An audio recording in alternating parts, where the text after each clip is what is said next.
For me, clearly, the best one is... Hi guys, welcome to the channel. My name is Lindsay. I'm a romance writer, lover and general enthusiast. And today I want to talk a little bit about Normal People by Sally Rooney. And specifically whether the original novel or the TV adaptation reigns supreme. So if you've clicked on this video and you are watching this, I would highly presume that you have either read or watched the TV show and consumed Normal People in some form. If you haven't, why are you here? Prepare for full spoilers ahead. Okay, so let's start off by talking a little bit about the book first.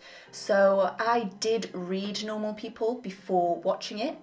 I got into Normal People because of the hype of the TV show, and a friend of mine lent me her copy of the book because she said, I think you'll love this and you should read it. So I did that, and I did it in quite a short sitting. I'd say it probably was over a couple of days that I read this book, and I absolutely loved it.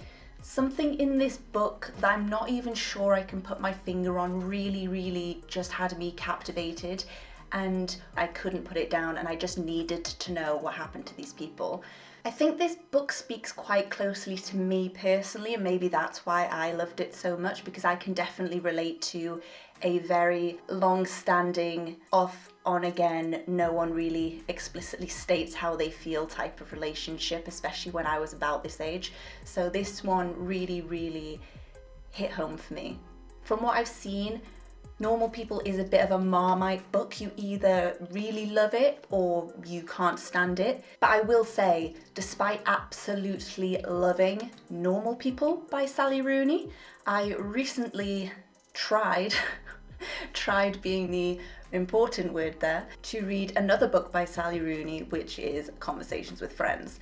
Now, I'm not here to talk about Conversations with Friends, so I will just gloss over it very quickly, but I actually find it amazing that Sally Rooney can write such interesting, likeable characters that you root for in Normal People, and then write Conversations with Friends, where literally every character is just a terrible, unrelatable, unlikable person that I don't care about. So I don't know what magic Sally Rooney sprinkled on Normal People, but she did something right in this one. Now, this is the first book I read by Sally Rooney, and she has a very specific, particular stylistic choice when it comes to how she writes. Most noticeably is the fact that she does not use quotation marks when she writes her dialogue.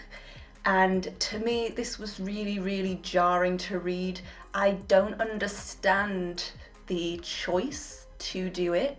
I mean, I think it's her choice to make that stylistic choice and structure her work like that.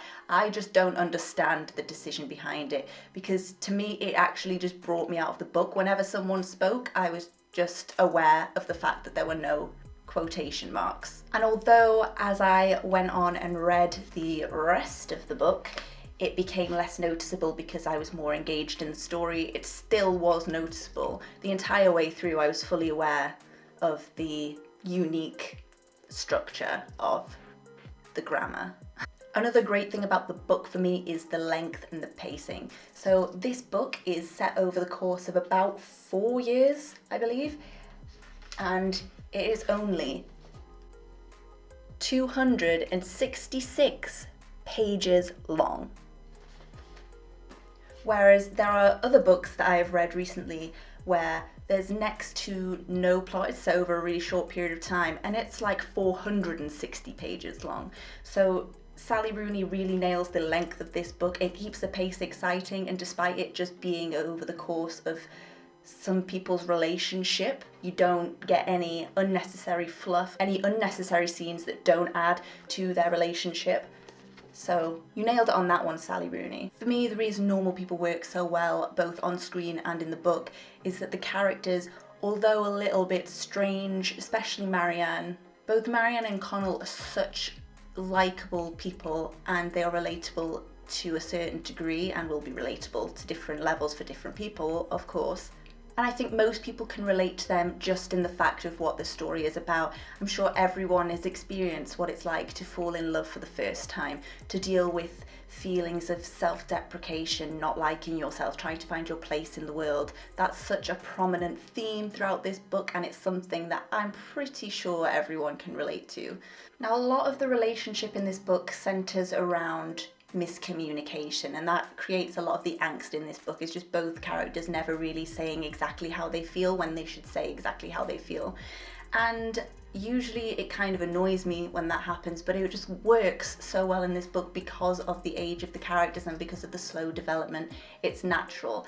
You know, no one is good at explicitly saying how they feel, especially when you are 18 to your early 20s. Absolutely not. Who knows how to say the right thing at the right time? And if you do, what's it like to be one of God's favourites? I will also say that this book touches on modern classism quite well. Usually when it comes to relationships, if it's going to be sort of a class divide, you're going back to kind of Jane Austen and Regency eras where it's like the stable boy and the heiress. Whereas in this, they exist in the same universe. They go to the same school, they go to the same university, they have the same education level, but the classism still exists in that divide, and it has a lot to do with why Connell doesn't actually want to give himself and admit that he's with Marianne initially, because he fears the judgment and shunning from his caste, I guess you could say, because Marianne is she comes from a richer family, and she's a bit more upper class. He comes from a single parent working family. So it shows that modern classism still exists, but it also shows that it's not an issue, and it shows that two people can be together regardless of financial upbringing and regardless of their social upbringing. So let's talk more about the TV show. I absolutely adored, first of all, the performances. So from Daisy Edgar-Jones and Paul Mescal, they did so well in this TV adaptation. And I think the reason that the TV adaptation worked so well is because of the brilliant casting. There are a few scenes during the TV show, particularly ones that come to mind are Marianne in Sweden and Connell in the therapist's office. I mean, that scene, the acting, the performance. Sir, let me get you an Oscar. So thank you. I don't know what else to say. So I watched the TV show pretty much immediately after finishing the book. I think I finished the book the night before, and then I watched the TV show over the course of the next 2 days. And so I went into the TV show with the story of Marianne and Connell very, very fresh in my mind. Couldn't be fresher in my mind.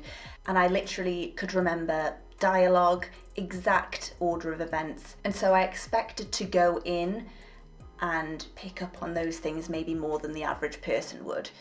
And when I turned this TV show and started watching it just after reading, I was crying immediately because the story was so fresh in my head and I knew exactly what was going to happen. I just sobbed reading this book. I went into the TV show and I was crying, I think 10 minutes into episode 1. Nothing had even happened. Nothing had even happened yet and I was already crying. But this show, I think, is the most close adaptation from book to screen I have ever seen. I mean, down to the dialogue, and just no scenes were cut. I'm not sure any scenes from the book were cut, which makes sense because it's only a 266-page book and the TV show is 12 episodes long. So it would be difficult to cut stuff out. In fact, they actually add stuff in. But everything that they added in, I think, really helped the story. So they added in a lot of context towards Marianne's relationship with her family and particularly her mother. So in the book it is showed and glossed upon, but her mum isn't actually in the book very much, and they show a lot more of her in the TV show and her relationship with Marianne and with her abusive brother and the abuse that her father had with the mother before he died. I think that was portrayed much more strongly in the TV show. Obviously we did have that context in the book, but I just think it was fleshed out a bit more in the TV show, and that added for more like empathy from us as an audience, and it also made me understand Marianne's character and Marianne's motives more, because when I was reading the book I did feel a bit more like, why would she do this? Why would she actively get into an abusive relationship? And getting that extra context from the TV show made me understand those motives a lot more. So obviously this story is set over the course of many years of Marianne and Connell's life, and it features a lot of time jumps. In the book, this is very, very clear because every chapter starts with a time frame and it tells you exactly how much time has passed between that and the chapter before. But I do wonder if the time frame was clear to those who hadn't just come off reading the book and didn't know the progression of the story in terms of time. Another thing with the TV show that should be mentioned is the absolutely beautiful set design, or I guess location choices that they used for this movie. It really, really brought it from page to screen. It really brought it to life and made it feel more real for me. So both the TV show and the book heavily, heavily feature quite graphic sex scenes. And in the show, I found this really quite shocking at first. I didn't expect it to be so full frontal nudity. I didn't exactly expect fade to black because the sex scenes are such a prominent part of the book, but I wasn't expecting to see, you know, full bush and balls. And it can be sort of borderline uncomfortable, I think, if you're watching this when you were older, particularly because there's like sex scenes of them when they're still in their school uniforms, which can bring up some questions. It's fine because they're both the same age. There's no issue with consent or grooming or anything like that. That's not what I'm saying. I'm just saying it's kind of strange when you watch quite a graphic sex scene between characters who are still wearing school uniforms every day. And on the topic of sex scenes, one that particularly comes to the front centre of my mind, and I'm sure it probably does for everyone who's watched this movie, is the scene where Marianne, during sex, asks Connell to hit her. Hit me. That was a really, really difficult and uncomfortable scene for me to watch. And although from watching the TV show I got a lot more, like I said, context into Marianne's sort of psyche and her relationship with abuse, and how she's sort of always almost had it her entire life, so she probably expects it. She probably associates some form of abuse as a sign of love, and that's really tragic and heartbreaking. But it's such a difficult scene to watch when she's asking that of him and Connell just says, No, I don't think I want that. But like that scene, and like all the sex scenes in the TV show and in the book, they're all there to serve a purpose. They're not there just to be explicit smut nudity scenes for a bit of shock value or to make the perverts happy. All the scenes that are in there serve a function to develop the relationship of these two characters. A lot of their relationship is they're unable to express their emotions verbally, so a lot of their communication comes from intimacy. I also feel like using so much graphic sex to make the audience a little bit uncomfortable actually does draw you into the story more, and I'll tell you why. Because when you watch an intimate scene like that, you are therefore immediately immersed in those characters' intimacy and their emotions. If we didn't see all that sex, you'd still understand the story and you'd still root for these characters. But by seeing that really extreme intimacy and almost feeling uncomfortable and like you shouldn't be there watching it, you get more emotionally involved. You feel more like you're connected to these characters and that you're almost in the relationship with them yourself. So sex scenes, although maybe a little bit much, especially because I think Normal People appeals to a younger audience. It's about young people. So having graphic sex scenes for young people is a bit weird, but the sex scenes are done so well. You know, it covers consent. It's not like graphic porn with screaming. It's real. So I guess I'm pro graphic sex scenes in Normal People.